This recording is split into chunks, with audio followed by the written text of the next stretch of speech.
I signed what was put before me. I was told the terms were agreed. I had seen a likeness. It was not yours.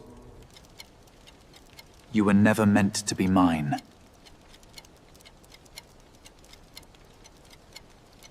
Then the question you should be asking is not who I am. It is who arranged for both of us to be deceived. The contract was already signed when he saw her face. Not the face from the miniature. Not the porcelain-skinned, rosebud-lipped creature his solicitor had described over brandy in the study 3 weeks prior.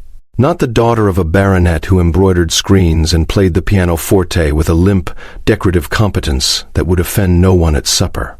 This woman had walked through his doors with road dust on her hem, rain in her dark hair, and a stillness behind her eyes that unsettled him more than any tears could have done. The Duke of Thornfield stood at the head of his own great hall and felt for the first time in 33 years that his house had outmaneuvered him. "You were never meant to be mine," he said. He said it quietly, not cruelly, though cruelty lived in the sentence whether he intended it or not. He said it the way a man says a thing he has only just discovered to be true, half to her, half to himself, and entirely to the room, which absorbed it into its oak panels and said nothing back. The woman, Miss Rosalind Vane, as the letter of introduction had named her, though whether that name belonged to the woman standing before him was now an open and rather pressing question, looked at him without flinching. She had gray eyes. He noticed that. Gray with something warmer underneath, like a hearth banked for the night but not yet cold. Her jaw was set, her gloves were mended at the left thumb. Her traveling coat had been brushed recently but not recently enough, and the bonnet she held in one hand had a ribbon that had been restitched in a color that did not quite match the original. She was not what had been described. She was not what had been promised, and she had, apparently, already signed the marriage contract his solicitor had drawn up.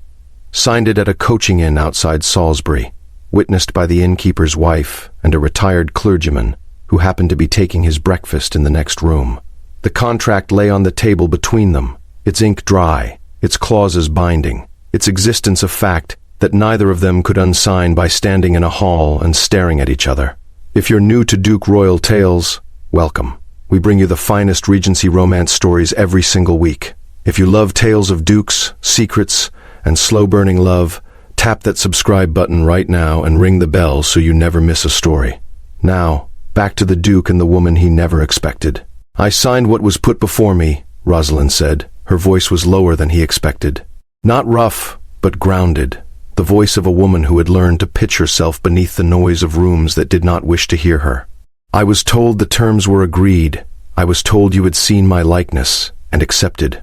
"I had seen a likeness," the Duke, Benedict Hale, 5th Duke of Thornfield, replied. "It was not yours." "Then whose was it?" He did not answer immediately.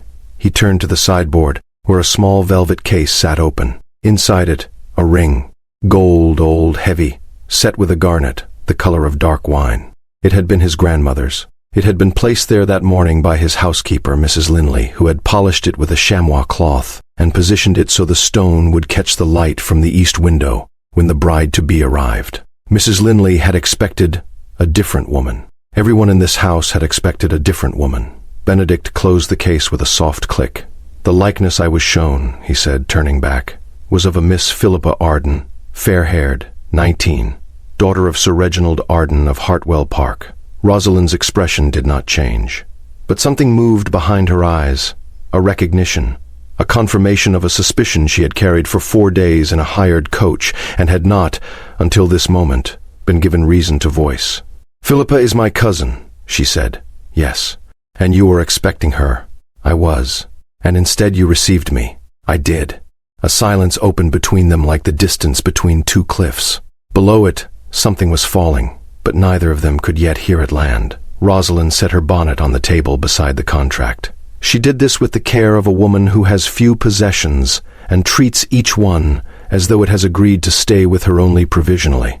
"Then I suggest," she said, "that you read the contract again, Your Grace, because the name on it is mine, and if your solicitor put Philippa's portrait in front of you and my name on the paper, the question you should be asking is not who I am. It is who arranged for both of us to be deceived." Benedict looked at her. He had been Duke for 14 months. In that time he had buried his father, settled 3 disputed tenancies, dismissed a land agent for incompetence, ridden to London 4 times for parliamentary sessions he found largely pointless, and agreed, under the combined pressure of his mother's last letter and his own solicitor's increasingly pointed memoranda, to marry a woman he had never met for the preservation of an estate that required an heir and a capable mistress more urgently than it required his consent. He had agreed to the match the way a man agrees to a surgery, not because he wants it, but because the alternative is worse. He had not expected the surgery to arrive in the wrong body. He had certainly not expected the wrong body to diagnose the problem before he did. "Sit down," he said. "I have not been offered a chair." He pulled one out. Not the chair at the far end of the table, the formal one, the one for guests who were being assessed. He pulled out the chair at the near end, the one his steward used during their morning conferences, the one that said, "You are here to work, not to be looked at." Rosalind sat. He sat across from her. "Tell me," he said, "everything you were told before you were put in that coach." She told him. She told him plainly, without embellishment, in the manner of a woman who had spent 5 years in a household where embellishment was the province of others and plainness was the only currency she was permitted. Sir Reginald Arden was her mother's brother. He had taken Rosalind into his household after her father, a country clergyman of modest means and considerable learning, had died of a fever when she was 18. Her mother had died the year before. There was no money. There was no house. There was a small annuity from her mother's marriage settlement, enough for linen and boot leather and not much else, and the understanding, conveyed by Sir Reginald's wife with smiling firmness, that Rosalind was welcome in their home, as long as she made herself useful and did not make herself visible. She had been useful. She had run the household linen. She had kept the still room. She had taught Sir Reginald's younger children their letters when the governess left and was not replaced. She had, when it became clear that Sir Reginald's own steward had a weakness for gin and a corresponding weakness for arithmetic, quietly taken over the household accounts and corrected them each quarter without mentioning the corrections to anyone. She had done this for 5 years. 3 weeks ago, her uncle had called her to his study and told her she was to travel to Thornfield Manor in Hampshire to meet the Duke. A marriage had been arranged. The terms were settled. She was to sign a contract at the coaching inn at Salisbury. Her uncle's solicitor would meet her there and proceed to the manor. She had not been shown the contract in advance. She had not been told its terms. She had been told to wear her cousin Philippa's blue traveling dress, which did not fit, and to present herself with the manners appropriate to a future duchess, which she took to mean silence, compliance, and an absence of questions. She had asked one question, why Philippa was not going herself, and had been told that Philippa had a cold. Philippa had not had a cold. Philippa had been in the drawing room that morning, perfectly well, playing a waltz on the pianoforte with the serene disinterest of a young woman who already knew she was not getting into the coach. "You signed the contract at Salisbury," Benedict said. "I did, without reading it. I read it. I read every clause. It named me. It named my dowry, which is to say my annuity, which is nearly nothing. It named you. It named the estate. It was, as far as I could determine, a legitimate marriage contract, properly drawn. And you signed it. I was told to sign it. I had nowhere else to go. My uncle made it plain that if I refused, I was not to return to his house. I was 23 years old, Your Grace, with £40 a year, no home, and no references. I signed it because the alternative was the street." Benedict sat back. His hands were on the table, palms down. He looked at the contract between them. He looked at the woman who had signed it. He looked at the ring case on the sideboard. He had been angry when she walked in. He had felt the particular sharp-edged anger of a man who has been made a fool of in his own hall.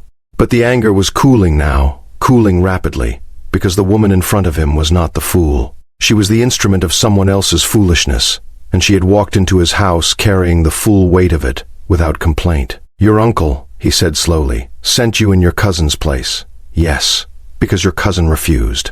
Because my cousin did not wish to marry a man she had not met. And because my uncle needed the alliance more than my cousin did. Philippa has her own money, a small inheritance from her grandmother. She can afford to refuse. I cannot. And so he sent the niece who could not refuse." "Yes." Benedict stood. He walked to the window. The rain had stopped, and the park beyond the glass was heavy with the particular green of late April, that luminous, almost aggressive green that arrives in the English countryside like a guest who has come a week early. and intends to stay. Miss Vane, Your Grace, I owe you an apology. You owe me several, but I will accept one to start. He turned. The ghost of something, surprise perhaps, crossed his face. Then it was gone. I said you were never meant to be mine. That was not well spoken. It was not. I spoke from anger that was not yours to receive. No, it was not. Will you accept my apology? I will accept it when I know what you intend to do with the contract. He intended, as it turned out, to do nothing with the contract for 48 hours. He offered her rooms in the East Wing.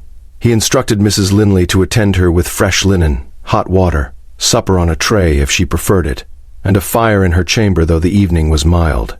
He told her she was under no obligation to dine with him, to speak with him, or to remain in the house beyond the time it took to determine the legal standing of a contract signed under conditions that were, at best, irregular. He told her, last, that she should not feel herself a prisoner. I have felt myself a prisoner for 5 years, Rosalind replied, picking up her bonnet. I know what it feels like. This is not it. Not yet. She went upstairs. Mrs. Linley followed her, a broad, white-capped woman with the bearing of a warship and the voice of a woman who had managed 17 servants for 2 decades and still liked every one of them. She showed Rosalind to a room that smelled of lavender and wood smoke and had a window overlooking the south garden, where a magnolia tree was in full, scandalous bloom. Supper at 7, miss, or would you prefer it brought up? Brought up, please, and a pen, if there is one. There was one. There was ink, paper, a blotter, and a candle. Rosalind sat at the small writing desk by the window and wrote 3 letters before the supper tray arrived. The first, to her uncle. I have arrived. The Duke knows what you have done. I shall not write again until I have consulted an attorney. R.V. the second, to her former governess, Mrs. Cathcart, now residing in a cottage in Lyme Regis, on a pension from a grateful pupil. Dear Mrs. Cathcart, I may need your spare room. I hope the damp has not come back. I shall explain everything when I can. Your affectionate Rosalind. The third, composed in her head but never put to paper, to the Duke of Thornfield. You said I was never meant to be yours. I have been never meant to be anyone's for as long as I can remember. You are not the first man to tell me I do not belong where I am standing. You are simply the first to look uncomfortable while saying it. She ate her supper. She slept. She slept deeply, in fact, for the first time in weeks, because the bed was good, and the room was quiet, and the house, whatever else it was, did not feel like her uncle's. In the morning, Benedict sent for his solicitor. Mr. Croft arrived from Winchester at 10:30, a dry, angular man with spectacles and the look of a person who had been interrupted during something he considered more important. He examined the contract. He examined the letter of introduction. He examined the miniature of Philippa Arden that Sir Reginald's solicitor had sent 3 months earlier. He looked up. The contract is binding, Your Grace. On what grounds?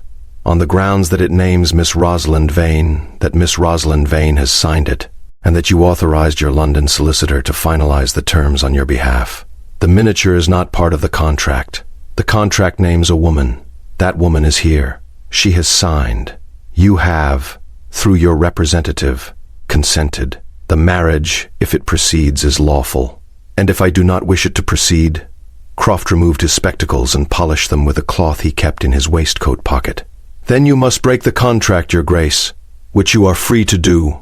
The consequences, however, would fall on the lady, not on you. She would be publicly named as a woman whose marriage contract was repudiated. In her position, no family, no fortune, no protector. That is a sentence, not a technicality. Benedict dismissed Croft. He sat alone in the study for an hour. Then he sent word to Rosalind that he wished to speak with her in the library after luncheon. Now, if this story has you hooked, and I truly hope it does, do me a small favor. Drop a comment below with the word Thornfield, so I know you're still with me. And if you haven't subscribed to Duke Royal Tales yet, now is the moment. Every week, a new story, a new Duke, a new love that burns slowly and lands hard. Subscribe, hit the bell, and let's continue. The library at Thornfield was a room that had been loved. You could tell by the way the leather chairs were worn, not neglected, worn by use, by sitting, by the particular pressure of someone leaning forward over a page. The shelves were full but not overstuffed. The spines were cracked at the places where someone had gone back again and again. It was not a room for display. It was a room for habitation. Rosalind entered at 2:00. Benedict was standing at the window with his hands behind his back, a posture she was beginning to recognize as his default arrangement when he was thinking about something he did not yet know how to say. Miss Verne, Your Grace. I have spoken with my solicitor. The contract is lawful. It binds me. It binds you. If I break it, the damage falls on you. I know. You know? I read the contract, Your Grace. I told you that. I understood its implications before I signed. I did not sign in ignorance. I signed in desperation, which is different. He turned to face her. The afternoon light was behind him, and she could not quite see his expression, but she could see his shoulders, broad, held, the shoulders of a man who is physically incapable of slouching even when he is exhausted. I have a proposal, he said. Not that proposal, a practical one. She waited. He laid it out with the precision of a man who had spent the morning composing it in his head, and the hour before luncheon writing it down, and then tearing up what he had written, because the written version sounded too much like a lease agreement. The contract would stand. They would not marry immediately. Instead, she would remain at Thornfield for 3 months as his estate manager. A position that was, he admitted, genuinely vacant, since his previous steward had left in February over a dispute about fencing costs and had not been replaced. She would be paid £60 for the quarter. She would have her own rooms. She would take her meals in the small dining room or, if she preferred, in her chambers. She would have access to the estate office, the tenant ledgers, the household accounts, and the library. She would ride when she wished and walk when she wished and leave when she wished, though he hoped she would not wish it before the 3 months were out. At the end of 3 months, if she did not wish to marry him, he would break the contract himself and settle on her an annuity sufficient to live independently. The damage to her reputation he would repair by whatever public statement she required. If, on the other hand, she found the arrangement tolerable and him not entirely repulsive, they might, perhaps, discuss the marriage on its own merits. You are offering me employment, Rosalind said. I am offering you a choice. You have not had one before. I should like you to have one now. She looked at him for a long time. £70, she said. Pardon? 70. Your south tenancies are in arrears. Your timber accounts have not been reconciled since Christmas. And your head gardener has been ordering bulbs on the estate account that are going into his own cottage garden.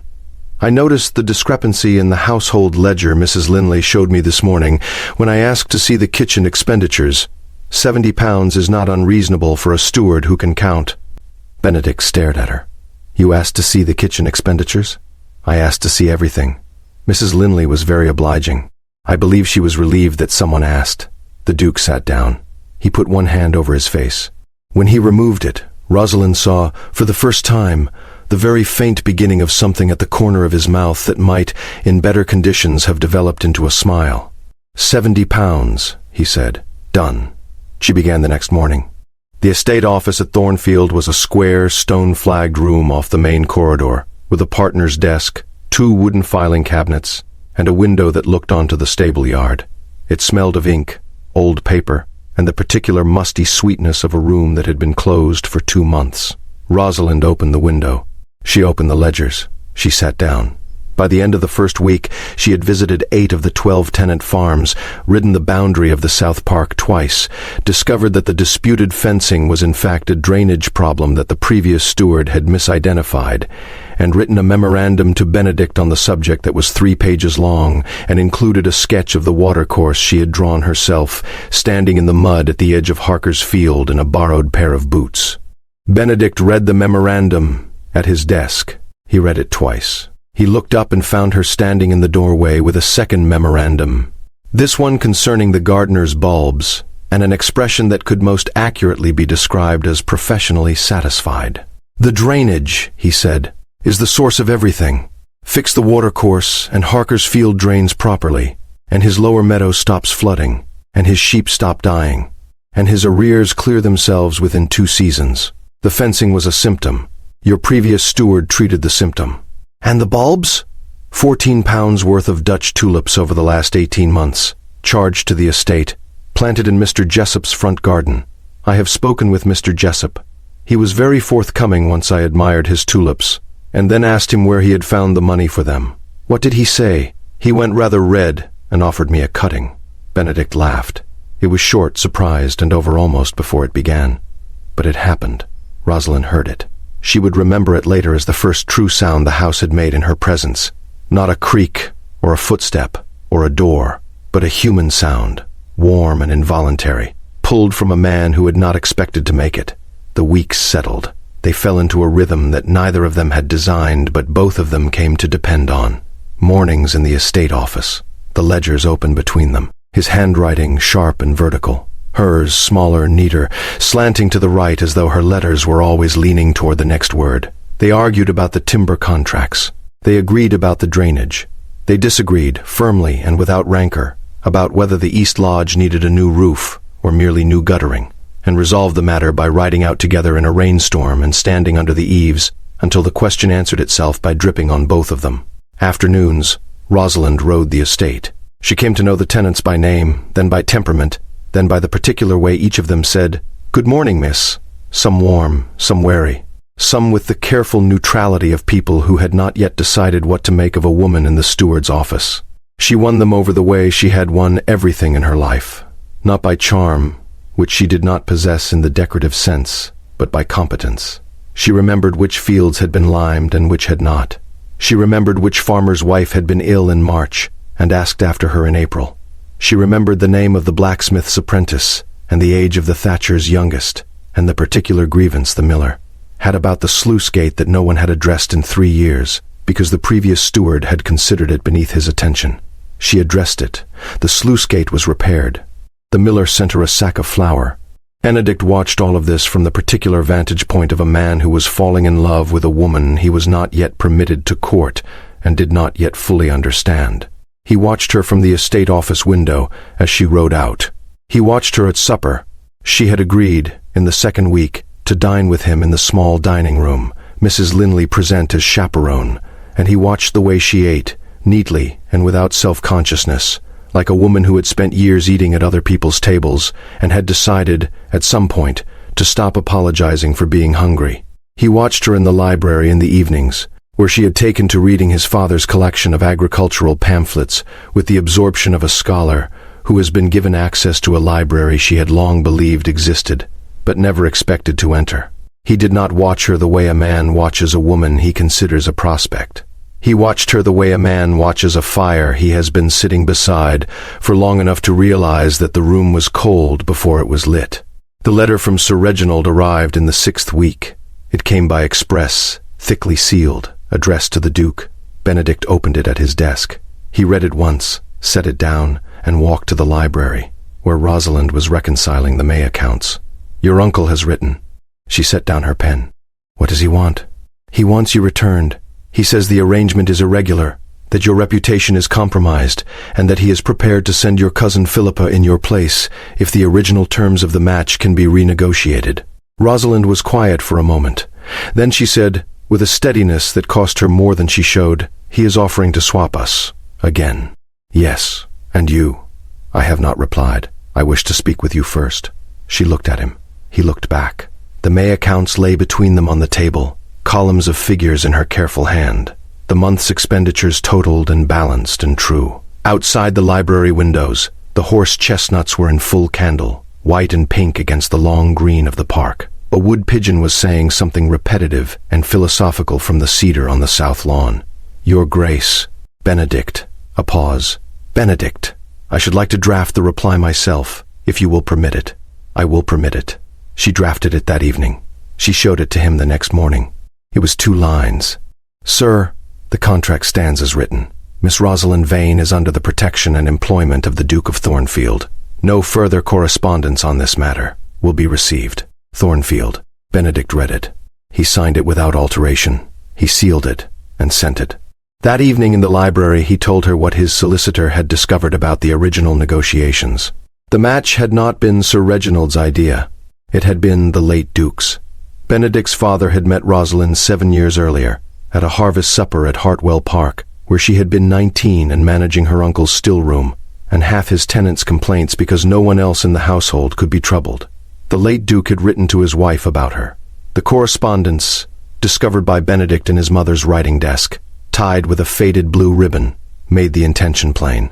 The elder niece, R, not the younger.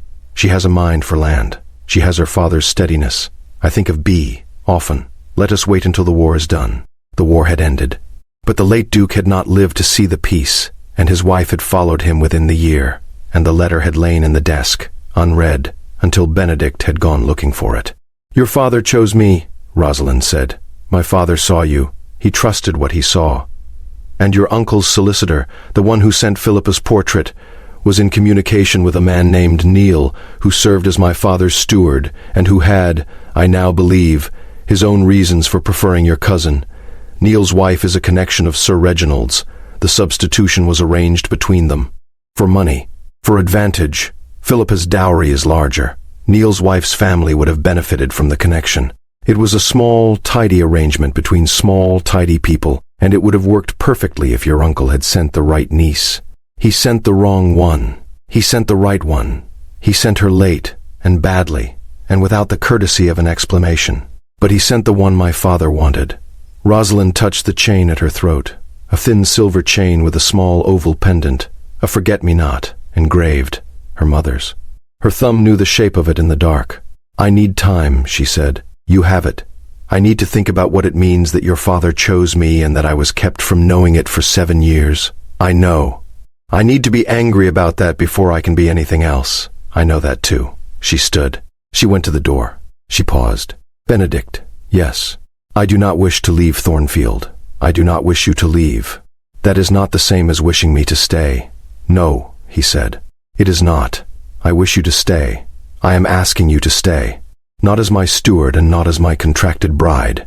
As the woman whose company I find I cannot do without, whose handwriting I look for on my desk each morning, and whose voice I listen for in the corridor when I ought to be reading my correspondence.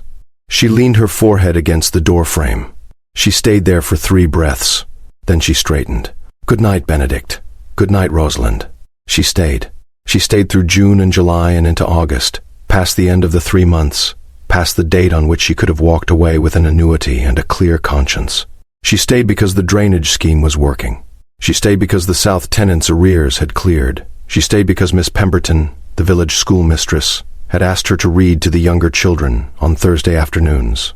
And the children had taken to her with the unguarded enthusiasm of small people who do not care whether a woman has a fortune or a pedigree as long as she does the voices properly. She stayed because, on a warm evening in the 3rd week of July, Benedict had come into the library with a letter from the Veterinary Society in London, responding to a query she had sent on behalf of a tenant whose breeding sow had been losing litters, and he had sat down across from her and read it aloud, and they had discussed it for 40 minutes, and at the end of the 40 minutes, he had looked at her with an expression she had never seen on anyone's face before. It was the expression of a man who has discovered that the person sitting across from him is the person he has been waiting for without knowing he was waiting. She stayed because she loved him. She had not planned to love him. She had planned, at best, to tolerate him. She had arrived prepared for coldness, for condescension, for the particular aristocratic indifference she had seen in her uncle's house, and expected to find in every great house thereafter. She had found instead a man who listened, who argued with her about guttering, who laughed, rarely briefly, always surprised by it, when she said something that caught him off guard, who stood at windows with his hands behind his back and thought about drainage. She loved him. She did not say so. She waited. He did not wait quite as long. On the 1st day of September, the morning cool with the first breath of autumn, Benedict met her in the estate office at their usual hour. He had the ledgers open. He had tea on the desk. He had, she noticed, shaved with more care than usual, which was the sort of detail that should not matter and did. Rosalind, Benedict, the 3 months are past. They are. I said I would not ask during the 3 months.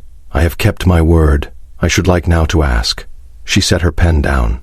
He did not kneel. She would not have wanted him to kneel, and he knew it. He stood across from her at the desk where they had worked together for 90 days and spoke plainly.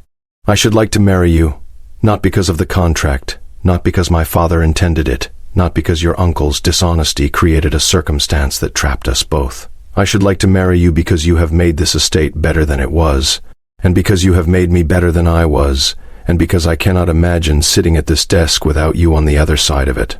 He paused. I have terms. Terms. Your signature will carry the same authority as mine on all estate matters. Our children, If we are blessed with children, we'll know their mother as a woman who managed land and kept accounts and was not decorative.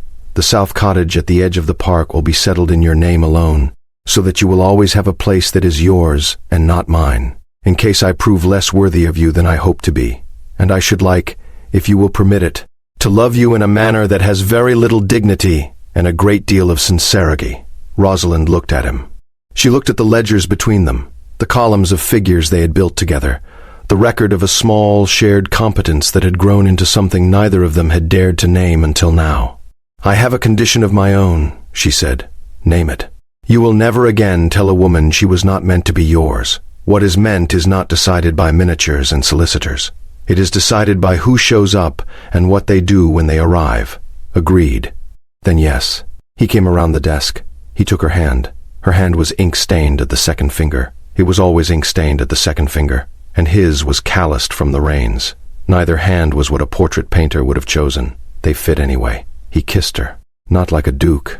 Like a man who has walked a very long way and finally, at last, been allowed to stop.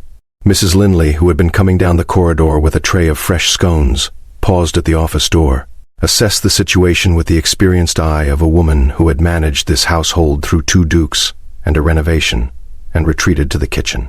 "The scones," she informed the cook, "will keep." They were married on the last Sunday of September in the parish church of Thornfield St. Mary. It was a small wedding. No London society. No carriages from Surrey. Miss Pemberton, the schoolmistress, stood up with Rosalind. The vicar, who had known Benedict since he was a boy in short trousers climbing the churchyard wall, remarked afterward that he had never seen a duke look so entirely relieved. The garnet ring, his grandmother's, was not used.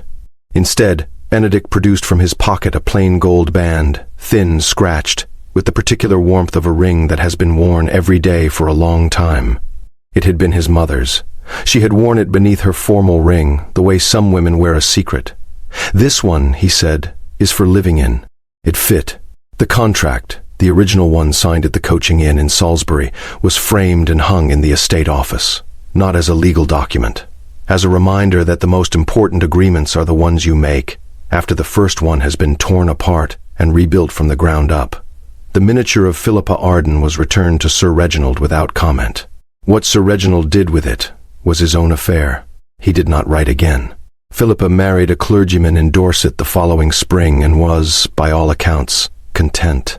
The gardener, Mr. Jessup, was permitted to keep his tulips on the condition that all future bulb purchases came out of his own pocket. He agreed.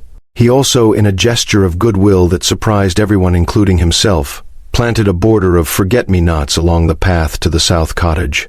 Rosalind saw them in October, walking back from the tenant farms with mud on her boots and the estate ledger under her arm. She stopped. She touched the pendant at her throat. She went home.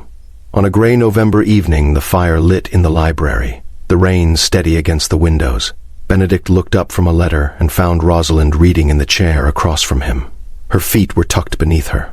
Her hair had come partly loose from its pins. The lamplight caught the gold band on her finger. "Rosalind." It is raining." She looked up. The window showed the same rain that had fallen on the day she arrived, the soft, steady, English rain that does not stop for dukes or contracts, or women in borrowed dresses who sign documents at coaching inns because they have nowhere else to go. "Yes," she said, "so it is." He came around to her chair. He sat on the arm of it. She leaned against him, her shoulder to his chest, his hand on her hair. They watched the rain. It did not stop. They did not need it to. "And so we leave the Duke and Duchess of Thornfield as we found them, in a library, in the rain, with the ledgers balanced and the fire burning low and the whole of an honest, hard one.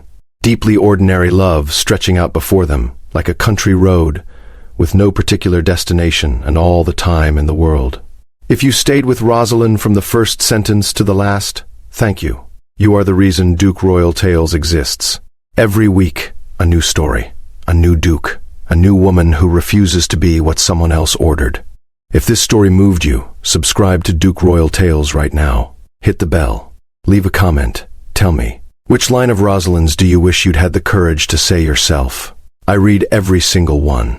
Share this with someone who loves a slow-burning romance, and I will see you next week with a story that will keep you up past midnight. Until then, be kind to your contracts and gentle with your hearts. Good night.